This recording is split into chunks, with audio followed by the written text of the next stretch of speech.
Baik, Assalamualaikum warahmatullahi wabarakatuh dan salam sejahtera untuk kita semua. Baik, ketemu lagi dengan saya pada tatap muka yang ketujuh ya. Dan minggu depan kita sudah mulai UTS gitu ya. Tapi kali ini kita berbicara mengenai KAS. Oke, baik. Kita ketahui bahwa KAS itu merupakan apa ya, aktiva yang paling liquid ya, yang paling liquid dan itu berhubungan dengan perusahaan pastinya. Ketika likuiditas perusahaan itu baik, ya, maka bisa dikatakan perusahaan itu mampu, begitu ya, mampu memenuhi kewajiban jangka pendeknya. Dan perlu juga kita ketahui bahwa likuiditas suatu perusahaan itu merupakan informasi yang penting bagi para pengguna ya, laporan keuangan itu. Untuk apa? Mengambil yang namanya keputusan. Contoh penggunanya siapa? Ya, kreditor. Ya, kreditor itu sangat memperhatikan yang namanya informasi mengenai likuiditas, kemampuan perusahaan dalam melunasi kewajiban jangka pendeknya. Itu dengan informasi yang itu, begitu ya, dan informasi lainnya yang berhubungan dengan itu, kreditor tuh nanti akan dapat memutuskan apakah ia akan memberikan kredit gitu ya, mengabulkan permintaan kredit si perusahaan atau menolaknya. Ya, jadi kas itu sekali lagi adalah aktiva paling liquid yang digunakan untuk membayar kewajiban jangka pendek dan biaya operasi yang harus segera dilaksanakan. Ya, jadi informasi tentang kas sangatlah penting bagi kreditor. Ya, begitu juga untuk investor. Ya, untuk apa begitu ya? Untuk memutuskan apakah ia akan mempertahankan investasinya kah, atau malah menambah kah, atau menarik ya, menarik dananya dari perusahaan tersebut. Nah, oleh karena itu ya, informasi tentang kas ini penting untuk pengambilan keputusan gitu ya. Maka ya, informasi tentang kas ini kita bahas ya hari ini gitu. Jadi informasi kas di neraca itu hanya menunjukkan jumlah kas yang tersedia pada satu periode begitu ya, dan tidak menunjukkan likuiditas selama satu periode. Ya, adapun informasi tentang kas yang digunakan eh, untuk aktivitas operasi, aktivitas investasi, aktivitas pendanaan yang dilaporkan di dalam laporan aliran kas, arus kas itulah yang dapat menunjukkan likuiditas suatu perusahaan, gitu ya, likuiditas selama satu periode, gitu ya. Jadi kualitas informasi aliran kas, ya, lebih tinggi, ya, ketimbang posisi kas di neraca, gitu ya. Nah, lalu kita lanjut, apa sih sebenarnya pos-pos yang berhubungan dengan kas ya? Sekali lagi, kas itu adalah alat pembayaran yang siap dan bebas dipergunakan untuk membiayai kegiatan umum perusahaan. Ya, di dalam PSAK nomor 9 paragraf 7, kas meliputi uang tunai ya, kertas ataupun logam yang ada di perusahaan serta simpanan yang ada di rekening giro. Begitu ya. Nah, dokumen-dokumen tertentu ya, misalnya pos wesel gitu ya, cek tunai dari pihak lain itu dapat disebut sebagai kas. Ya, karena apa? Karena dapat diuangkan dengan segera sebesar nilai nominalnya, ya. Pos wesel itu bisa diuangkan di kantor pos atau giro pembayaran begitu ya. Cek tunai itu bisa diuangkan di bank gitu ya. Nah, jadi eh, elemen-elemen yang tidak termasuk kas karena tidak dapat diuangkan dengan segera sebesar nilai nominalnya adalah yang pertama simpanan berjangka ya. Simpanan di bank ini dapat dibedakan menjadi simpanan giro dan simpanan berjangka ya. Simpanan giro ini sewaktu-waktu bisa diambil begitu. Sedangkan simpanan berjangka ini hanya dapat diambil kalau memang sudah jatuh tempo begitu ya. Kayak deposito berjangka begitu ya. Nah, jadi ketika sebuah perusahaan itu memiliki deposito berjangka itu tidak bisa dikatakan sebagai kelompok kas, ya. Itu dikatakan sebagai investasi. Apabila jatuh temponya tidak lebih dari 1 tahun sejak tanggal neraca, ya, itu dikatakan investasi sementara, begitu ya. Dan biasanya ya investasi sementara itu biasanya dimanfaatkan oleh perusahaan itu karena memang dia memiliki kas sementara yang menganggur, makanya dimasukkan ke simpanan berjangka. Lalu yang kedua, uang tunai yang disisihkan untuk tujuan tertentu. Ya, meskipun ini dikatakan uang tunai, ya meskipun wujudnya uang tunai ya baik kertas maupun logam, tetapi kalau sudah disisihkan untuk tujuan tertentu, maka ia bukan termasuk kas.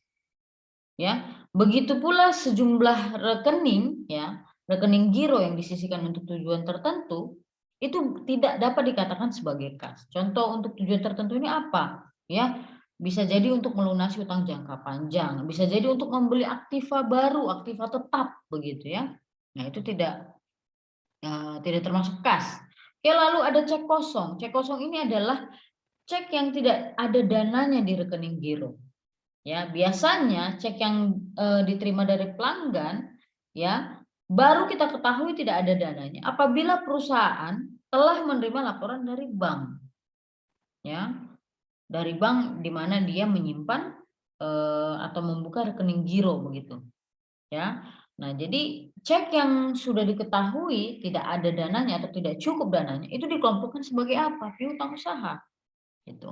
Lalu ada cek mundur. Cek mundur ini adalah cek yang bertanggal lebih kemudian dari tanggal diterimanya.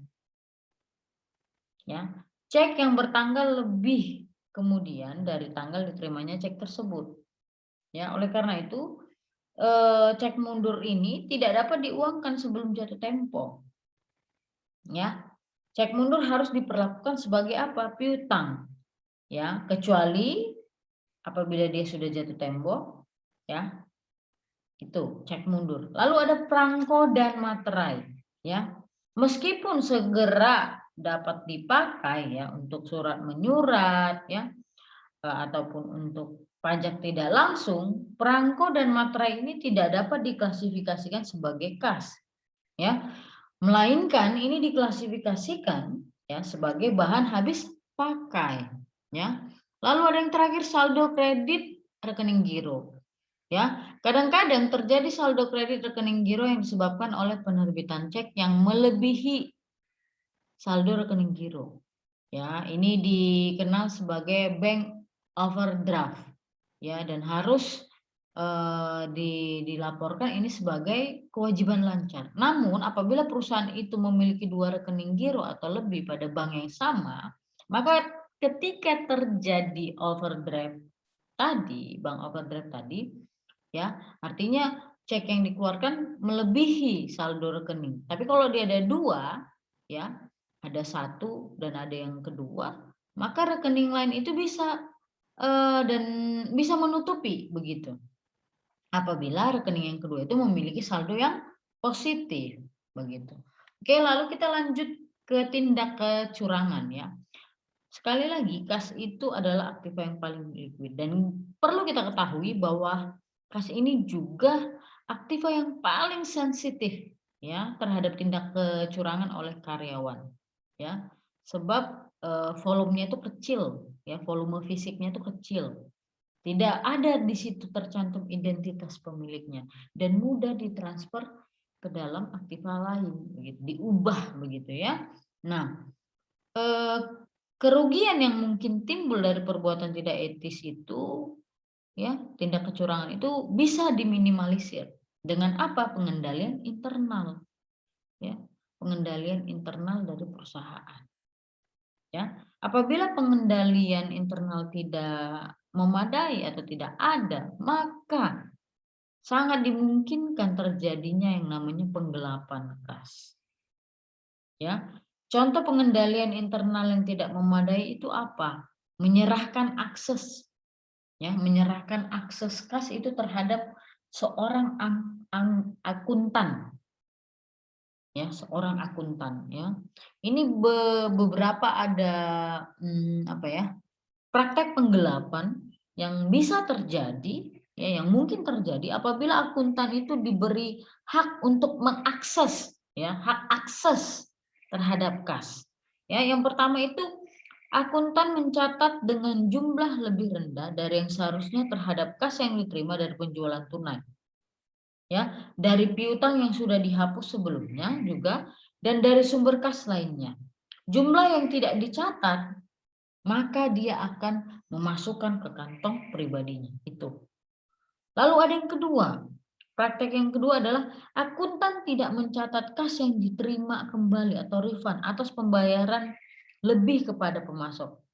Jumlah yang inilah yang akan dia gelapkan. Oke, lalu yang ketiga, akuntan tidak mencatat piutang yang timbul dari penjualan kredit. Penerimaan kas dari piutang tersebut kemudian digelapkan.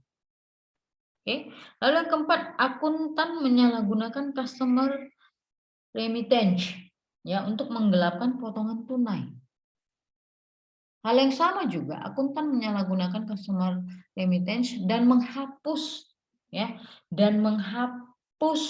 yang namanya piutang, ya, dengan cara mendebit rekening cadangan piutang tak tertagih, ya, untuk jumlah yang ia gelapkan. Oke, lalu yang keenam ada akuntan menggunakan voucher-voucher, ya, yang sudah disetujui, yang telah dibayar untuk mendukung pengeluaran uang yang tidak sah. Gitu. Lalu yang ketujuh, ada akuntan mengeluarkan cek untuk kepentingan pribadinya dan mencatatnya itu sebagai biaya perusahaan. Lalu yang kedelapan itu akuntan menyiapkan faktur, voucher, kwitansi pembayaran dan penggajian untuk mendukung pembayaran fiktif, ya.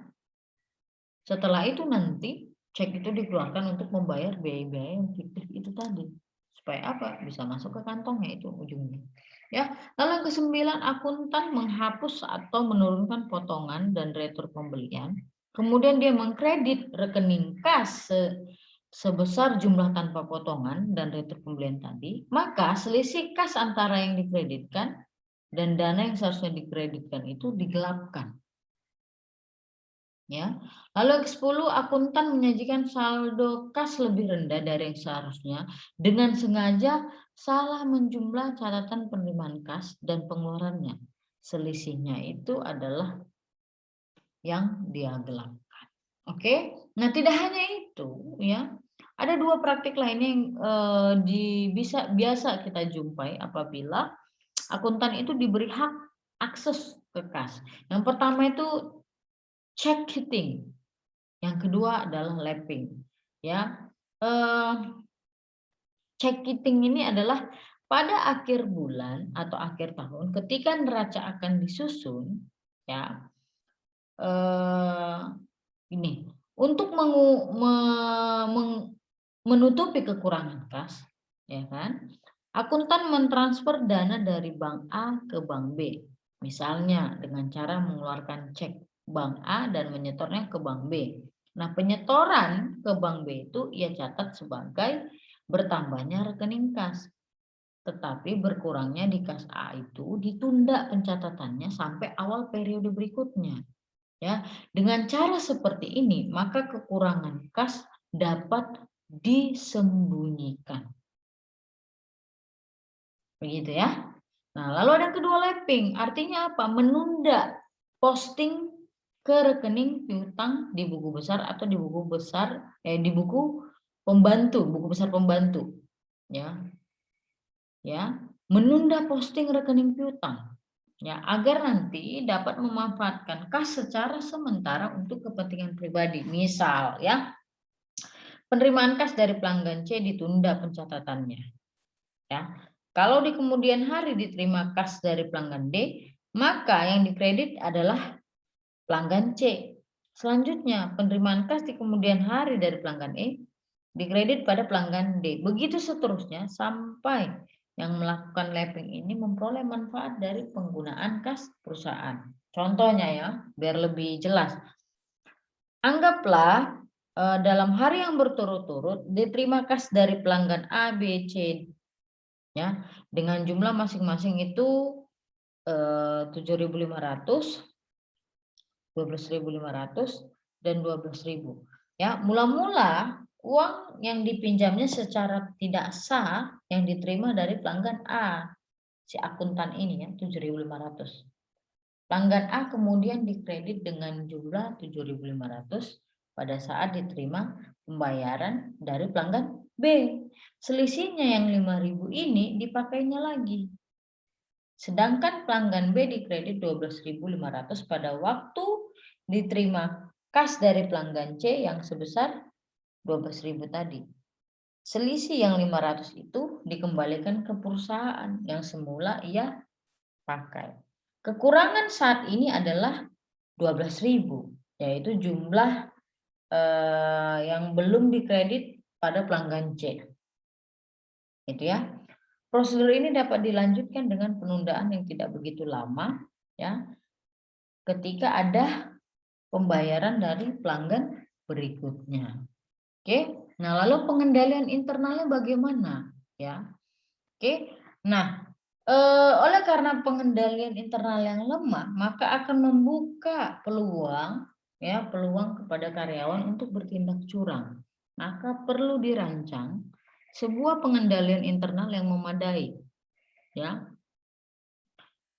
Merancang pengendalian internal kas ataupun terhadap pos lainnya itu sudah tentu berbeda-beda antar perusahaan yang satu dengan yang lainnya. Ya, karena apa? Karena lingkungannya pun memang berbeda. Namun, ya, prinsip-prinsip pengendalian internal kas yang harus diperhatikan antara lain adalah yang pertama pemisahan fungsi. Ya, fungsi akuntansi ini harus dipisahkan dari fungsi penyimpanan, menyetujui pengeluaran kas, serta fungsi pemeriksaan. Ada berarti pemisahan fungsi di situ. Lalu berbicara mengenai penyetoran ke bank. Ya, semua penerimaan kas harus disetor ke bank dalam bentuk rekening giro. Lalu yang ketiga pemeriksaan internal, ya. Pemeriksaan internal terhadap catatan dan ataupun fisik dari kas itu harus dilakukan secara mendadak, ya. Jangan secara teratur, begitu. Lalu yang keempat penggunaan sistem voucher, ya. Sejalan dengan prinsip nomor 2 tadi, semua pengeluaran kas, ya, kecuali kas kecil harus dilakukan dengan sistem voucher. Dan setiap pengeluarannya menggunakan yang namanya cek. Ya, yang dimaksud di sini dengan sistem voucher adalah bahwa setiap pengeluaran kas harus didukung dengan autorisasi pengeluaran kas. Ya, itu yang disebut voucher. Tanpa autorisasi, maka tidak boleh dikeluarkan yang namanya kas. Oke? Nah, berdasarkan ya prinsip pengendalian internal kas yang nomor 2 dan nomor 4, maka akan ya bahwa dikatakan bahwa dikatakan semua penerimaan kas itu harus disetor ke bank, ya.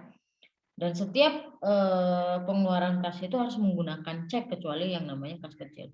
Maka nanti di sini akan terdapat catatan ganda atas kas. Ya, ini catatan menurut perusahaan dan menurut bank. Maka nanti ya diharuskan ya perusahaan merekonsiliasi hasil pencatatan perusahaan dan bank. Nah, di sisi lain ya, dengan merujuk prinsip nomor 4 tadi, tidaklah mungkin semua pengeluaran yang ada di dalam perusahaan itu menggunakan cek. Apalagi ada pengeluaran yang jumlahnya relatif kecil. Nah, untuk mendukung itu tadi, ada pengeluaran yang jumlahnya relatif kecil, maka sebaiknya perusahaan itu menerapkan yang namanya sistem dana kas kecil. Ya, sebenarnya topik kas ini kan sudah kita bahas ya di pengantar 2, cuman ini lebih dalam lagi mungkin ya. Oke, kita bahas mengenai dana kas kecil. Ya, kita ketahui ya bahwa pembayaran kas yang harus segera dilaksanakan dan jumlahnya relatif kecil, ya, itu dilakukan dengan menggunakan dana kas kecil. Kita ketahui ya di pengantar akuntansi 2 bahwa ada 2 metode dalam mengelola kas kecil. Yang pertama adalah metode tetap atau impres. Yang kedua adalah metode fluktuatif. ya, atau fluktuasi. Ya, kita bahas pertama metode impres, ya, atau metode tetap, ya. Bagaimana sih cara kerjanya begitu ya, metode ini begitu ya. Ini ya, jadi dana kas kecil itu mula-mula dibentuk dengan cara menguangkan cek, ya, dengan jumlah tertentu, misalnya 100.000 untuk satu periode atau misalnya 2 minggu gitu. Uang tunai dari bank ini, ya, kemudian diserahkan kepada kasir dana kas kecil untuk disimpan di dalam kotak atau laci dana kas kecil tadi. Setiap pengeluaran dana kas kecil itu harus mendapat persetujuan dari pejabat yang berwenang. Ya, untuk itu, ya, misalnya ada pengeluaran A gitu ya. Jadi harus membutuhkan yang namanya persetujuan dari pejabat yang berwenang. Ya, berangkat dari persetujuan itu, maka kasir dana kas kecil itu mengeluarkan dana kas kecil dan membuat bukti pengeluaran yang ditandatangani oleh pihak yang menerima kas kecil tadi. Ya, semua bukti pengeluaran akan disimpan oleh kasir kas kecil tadi di dalam kotak atau di dalam laci dana kas kecil itu. Ya, pada saat jumlah kas yang tersisa tinggal sedikit atau telah habis periodenya, maka dilakukan pengisian, ya. Maka dilakukan pengisian kembali dana kas kecil dengan cara mengeluarkan cek sebesar jumlah kas kecil yang telah dikeluarkan. Pengeluaran cek untuk mengisi kembali dana kas kecil itu harus dengan persetujuan pejabat yang berwenang. Pengisian kembali dana kas kecil itu juga dilakukan pada akhir periode waktu yang akan disusun dalam neraca. Ya. Metode impres ini atau metode tetap ini memudahkan pemeriksa internal pada waktu memeriksa kas kecil. Yaitu dengan meyakinkan bahwa jumlah uang tunai yang tersisa di laci tadi ketika ditambah dengan jumlah bukti-bukti pengeluaran kas kecil itu adalah sama dengan jumlah kas kecil yang dibentuk pada mula-mula tadi. Contohnya tadi 100.000. Jadi ketika sisanya sama bukti-bukti pengeluaran yang disimpan di laci tadi itu dijumlahkan, itu totalnya harus 100.000. Ya kan? Apabila nanti di dalam waktu pemeriksaan internal gitu ya, bahwa jumlah uang tunai yang ada di laci ditambah dengan bukti-bukti pengeluaran itu hanyalah contohnya 94.000, maka ada selisih di situ 6.000. Ya, ini harus dicari penyebabnya. Apa penyebabnya? Apakah karena kesalahan pembuatan bukti atau karena dipakai si kasir? Ya. Dan kalau ini dipakai oleh si kasir tadi itu ya harus dilaporkan kepada pihak manajemen untuk ditindak lanjuti. Ya. Jurnal-jurnal yang diperlukan dalam metode tetap ini hanyalah pada waktu mengisi dana kas kecil pertama kali dan pada waktu pengisian kembali dana kas kecil untuk mengakui biaya-biaya. Jadi, biaya-biaya tidak dicatat pada saat dikeluarkan dana kas kecil, tetapi pada saat pengisian kembali. Contohnya, ya di sini ada contoh sebuah PT IDA. Ya, pada tanggal 1 Desember PT IDA membentuk dana kas kecil dengan metode dana tetap, ya metode tetap senilai 500.000. Ya, untuk 1 bulan. Selama 1 bulan itu, bulan Desember, kas kecil melakukan pengeluaran-pengeluaran seperti berikut. Ada tanggal 2, 11, 16, dan 27. Di situ ada totalnya sekitar 350.000. Ya kan? Nah, pada tanggal 31 Desember 2005 dikeluarkan cek 350 untuk mengisi kembali dana kas kecil. Ya.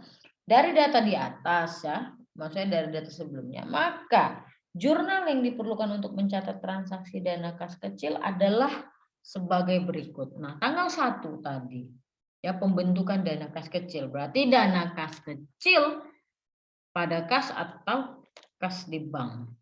Ya, lalu tanggal 31 Desember ya, biaya habis pakai, biaya listrik, biaya reparasi, apalagi tagihan langganan biaya koran dan majalah pada kas atau kas di bank sesuai dengan pengeluaran tadi itu jumlahnya ya. Nah, ketika kita lihat ini ya, pengisian kembali tepat pada akhir periode. Kan anggap akhir periode ya seperti itu. Nah, memang ketika kita menggunakan metode dana kas kecil tetap ini atau impres ini, memang pengisiannya pada akhir periode begitu. Nah, jika nanti ini dilakukan, maksudnya ada pengisian kembali, maka dana kas kecil yang dilaporkan di dalam neraca itu nanti akan sebesar 500.000 gitu. Karena pada akhir tahun dilakukan pengisian kembali. Namun ketika dana kas kecil itu tidak diisi kembali pada akhir periode, maka dibutuhkan di situ jurnal penyesuaian. Untuk apa? Mengakui biaya-biaya yang telah dibayar tadi dengan menggunakan dana kas kecil. Anggap saja ya, misalnya contohnya, ya pengisian kembali itu tidak dilakukan. Maka kita harus membuat yang namanya jurnal penyesuaian. Seperti apa dia? Ya, biaya habis pakai, ya seluruh biaya-biaya pada dana kas kecil. Ya, nah nanti ya, ketika kita sudah membuat jurnal penyesuaian itu ya seperti ini, maka dana kas kecil yang dilaporkan di dalam neraca itu adalah sebesar 150.000. Ya, nanti jurnal penyesuaian ini akan dibuat jurnal pembaliknya. Ya, agar nanti jurnal pengisian kembali di periode berikutnya akan terlihat seperti sebelumnya tadi itu. Ya. Nah, anggaplah ya contohnya bahwa pengeluaran dari 1 Desember 2005 sampai 10 Januari 2006 seperti berikut. Ya, sudah ada datanya gitu. Ya. Dan pada 10 Januari 2006 mengeluarkan cek sebesar 490.000. Nah, seperti ini dia, anggap seperti ini data yang dari perusahaan. Maka berdasarkan data ini harus dibuat jurnal pembalik ya tanggal 2 Januari 2006. Ya, dan jurnal pengisian kembali tanggal 10 Januari 2006.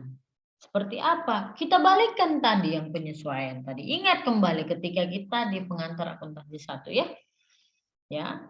Lalu ya pada tanggal 10 ya kita buatlah jurnal pengisian kembali ya biaya-biaya pada kas atau kas di bank ya sama seperti ya ketika kita membuat jurnal pengisian kembali dana kas kecil itu untuk metode tetap. Lalu bagaimana metode berfluktuasi atau metode fluktuasi ya. Nah, bagaimana sih cara kerjanya metode fluktuasi ini? Ya, mula-mula dana kas kecil itu dibentuk dengan mengeluarkan cek dengan jumlah tertentu. Misalnya kita anggaplah 500.000. Nah, uang tunai ini kemudian diserahkan ke kasir dana kas kecil. Berbeda dari metode tetap, metode fluktuasi ini mengisi kembali dana kas kecil atas permintaan kasir kas kecil. Pengisian kembali tidak ditetapkan untuk periode tertentu dan jumlah pengisiannya kembali tidak harus sesuai dengan jumlah yang telah dikeluarkan. Jadi dana kas kecil ini selalu berubah-ubah. Itulah sebabnya kenapa dia dikatakan berfluktuasi. Nah, pada akhir periode ya, metode ini tidak mengharuskan pengisian kembali dan jurnal penyesuaian. Sebab setiap pengeluaran segera dicatat di buku jurnal. Contohnya, anggaplah bahwa 1 Desember 2005 PT-nya sama membentuk dana kas kecil ya. Atas permintaan kasir dana kas kecil ini, cek yang dikeluarkan adalah 500.000. Ya, transaksi pengeluaran kas kecil selama bulan Desember 2005 adalah sebagai berikut. Nah, ini ada transaksi ya, pembelian bahan habis pakai, tagihan rekening listrik, reparasi, tagihan langganan, ya, dan ada tanggal 28 mengisi kembali dana kas kecil. Nah, maka jurnal yang diperlukan untuk mencatat transaksi Ini adalah sebagai berikut. Ya, kita tinggal jurnal ya yang tanggal 1 membentuk dana kas kecil. Dana kas kecil pada kas atau kas di bank 500.000. Lalu mencatat ya, mencatat biaya-biaya ya yang dikeluarkan ya setiap tanggalnya secara kronologis ini ya, tanggal 2, tanggal 11 ya, tanggal 2 ada pembelian, ya pembelian bahan habis pakai, lalu tanggal 11 ada biaya listrik, lalu tanggal 16 biaya reparasi, dan tanggal 27 itu untuk langganan media cetak. Lalu terakhir tanggal 28 itu pengisian kembali dana kas kecil.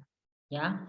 Oleh karena setelah tanggal 28 itu sampai akhir Desember tidak terdapat pengeluaran tambahan lagi, maka nanti dana kas kecil yang dilaporkan di dalam neraca itu adalah 500.000. Perhatikan ya, dana rekening kas kecil ini, lihat. Ya, 500.000 saldonya. Oke? Nah, lalu kita masuk ke rekonsiliasi bank ya. Ada prosedurnya ya. Oke. Apabila penerimaan kas setiap hari langsung disetorkan ke bank dan pembayaran dilakukan dengan menggunakan cek, maka setiap akhir bulan perusahaan perlu mencocokkan saldo menurut catatan perusahaan dengan catatan si bank. Ya, prosedur mencocokkan saldo kas ini ya itulah yang disebut dengan rekonsiliasi bank. Ya, rekonsiliasi bank dilakukan untuk mengungkapkan setiap kesalahan ataupun setiap ketidakwajaran yang ada pada catatan perusahaan maupun catatan bank. Nah, prosedur rekonsiliasi itu dilakukan untuk mencari sebab-sebab ketidakcocokannya tadi. Ya. Kenapa? Gitu loh. Catatannya tidak sama begitu. Fungsi pembuatan rekonsiliasi bank itu harus dilakukan dengan sebaik mungkin begitu ya. Nah, logisnya aja catatan perusahaan yang dimiliki oleh perusahaan dan catatan bank itu sebenarnya harus menunjukkan saldo yang sama ya. Tetapi dalam kenyataannya ya mungkin saja dua catatan itu berbeda ya. Nah, ketidakcocokan yang terjadi ini biasanya disebabkan adanya perbedaan waktu yang terjadi dalam prosedur pencatatan penerimaan dan pengeluaran kas. Gitu. Ya, ini ada penyebab perbedaan antara saldo kas yang ada di dalam perusahaan dan pencatatan di bank karena beda waktu mencatat dan salah catat. Oke, yang pertama kita bahas setoran dalam perjalanan.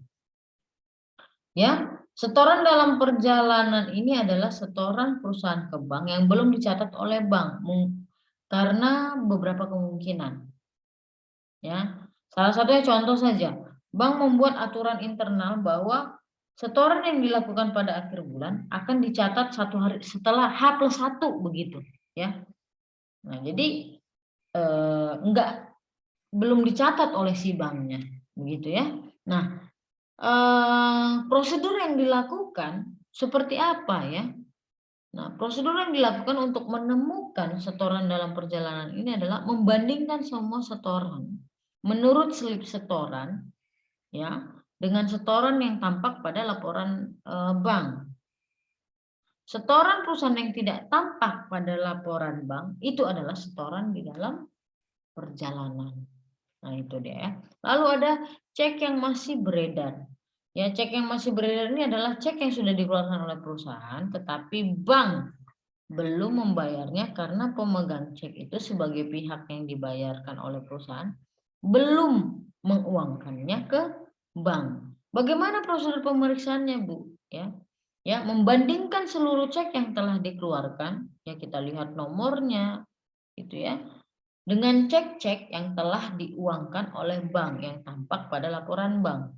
Cek yang tidak tampak pada laporan bank itu adalah cek yang masih beredar. Ya, oke, lalu yang ketiga biaya bank. Biaya bank ini biaya yang dibebankan oleh bank kepada perusahaan atas jasa yang telah diberikan si pihak bank kepada perusahaan, kan begitu ya, melayani giro perusahaan begitu ya. Nah, bank langsung mengurangi giro gitu ya yang dimiliki oleh perusahaan, sedangkan perusahaan belum mencatatnya karena belum mengetahui sebelum menerima laporan dari si bank gitu. Nah, prosedurnya seperti apa? Ya, mengidentifikasi mengidentifikasi laporan dari bank itu untuk biaya bank tadi ya, dengan melihatnya diidentifikasi ya. Lalu ada cek kosong, ini cek yang tidak cukup dananya ya. Pada waktu perusahaan menerima cek dari pelanggan, perusahaan sudah mengakuinya sebagai penerimaan kas dan disetornya ke bank sebagai penambahan saldo rekening yang ia miliki di bank itu. Di hari berikutnya ada pemberitahuan dari bank bahwa cek itu ya, cek yang disetorkan itu tidak cukup dananya.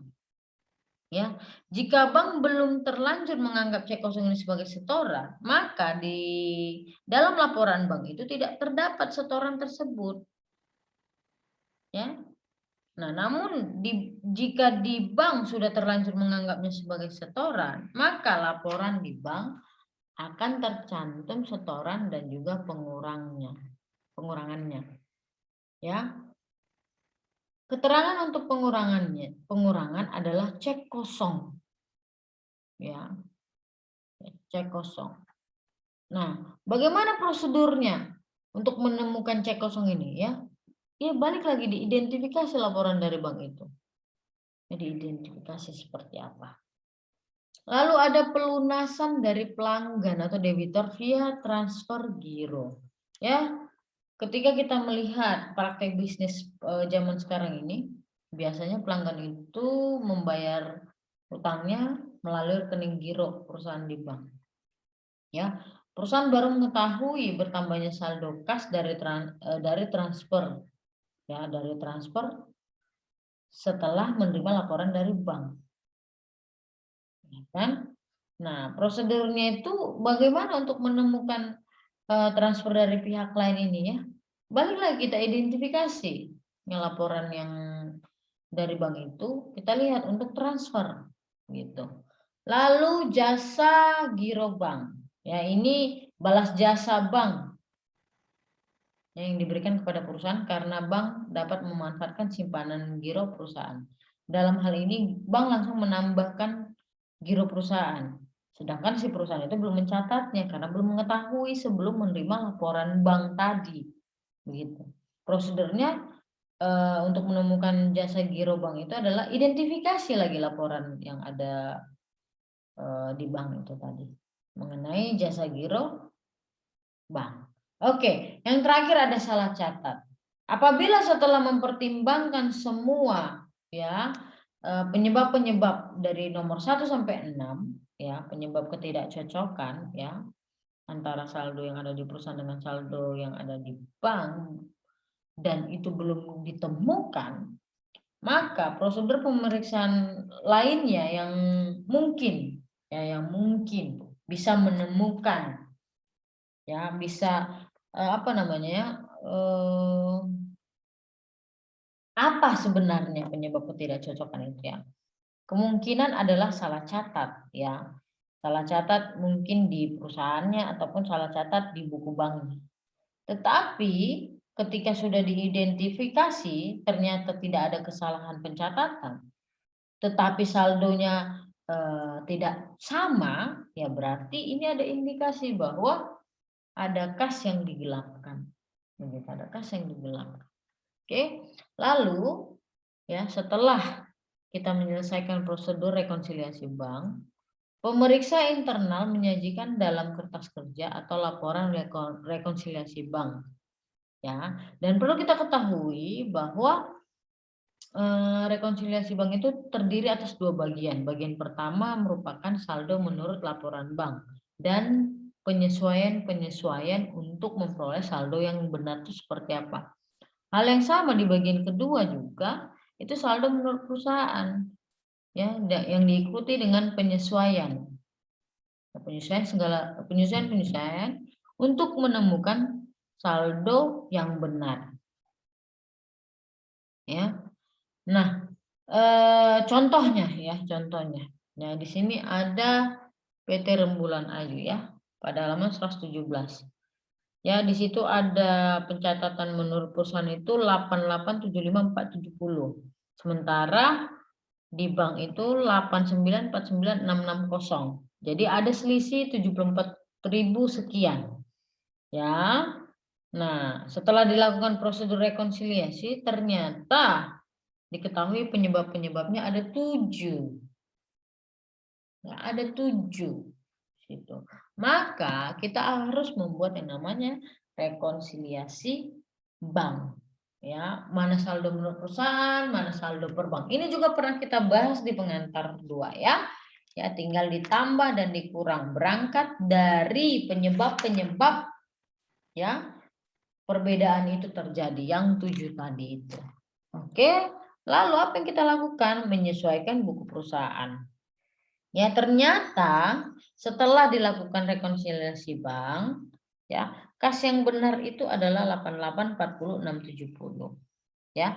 Perhatikan bahwa ya, rekonsiliasi bank ini tidak membetulkan rekening. Ya, tidak membetulkan rekening kas ataupun rekening lain-lainnya. Ia hanya merupakan kertas kerja atau laporan yang dibuat oleh pemeriksa internal atas hasil prosedur dari rekonsiliasi. Oleh sebab itu, saldo rekening ya setelah rekonsiliasi bank itu masih tetap menunjukkan saldo-saldo semula. Nah, untuk membetulkan itu maka kita harus ya kita harus menyusun jurnal penyesuaian lalu mempostingnya. Seperti apa? Ya seperti ini. Ya. Tanggal akhir ya 30 gitu ya, kas atau kas di bank ya pada pendapatan jasa giro itu untuk mencatat jasa giro bank. Lalu yang kedua untuk membetulkan salah catat cek untuk biaya asuransi 360 ya. Lalu kita lihat piutang usaha pada kas atau kas di bank untuk mencatat cek kosong. Lalu untuk mencatat biaya bank pada kas atau kas di bank. Ya. Lalu setelah itu, ini jurnal penyesuaian itu harus diposting. Ya, harus diposting agar saldo kas di bank menurut catatan perusahaan menjadi benar. Ya. Ya, jadi agar nanti ya saldo kas di bank menurut catatan perusahaan itu benar.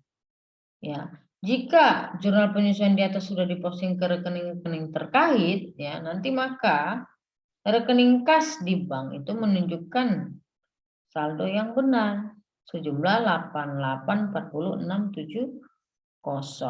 Oke, lalu bagaimana ya penyajian kas itu di neraca? Ya, kita ketahui balik lagi kas itu adalah sebagai aktiva yang paling liquid. Dia adalah disajikan di awal, paling awal pada kelompok aktiva lancar. Termasuk dalam kas adalah setara kas dan investasi jangka pendek yang sangat liquid, yang gampang dikonversikan menjadi sejumlah kas tertentu dan jatuh temponya itu sangat singkat. Ya, kas itu bisa berupa uang tunai baik kertas maupun logam serta cek dari pelanggan. Ya. Nah,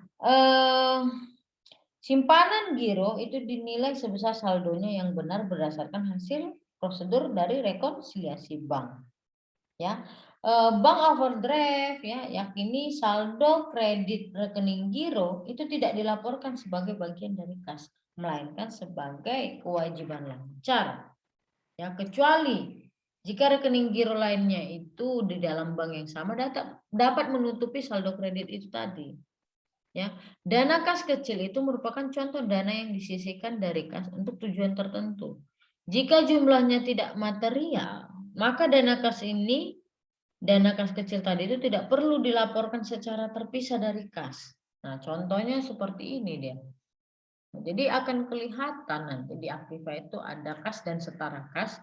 Di dalam kurung lihat catatan nomor 1. Di situ akan berisi ya keterangan mengenai kas dan setara kas itu tadi. Oke, baik. Mungkin itu penjelasan dari Ibu. Ya, Assalamualaikum warahmatullahi wabarakatuh. Dan salam sejahtera untuk kita semua.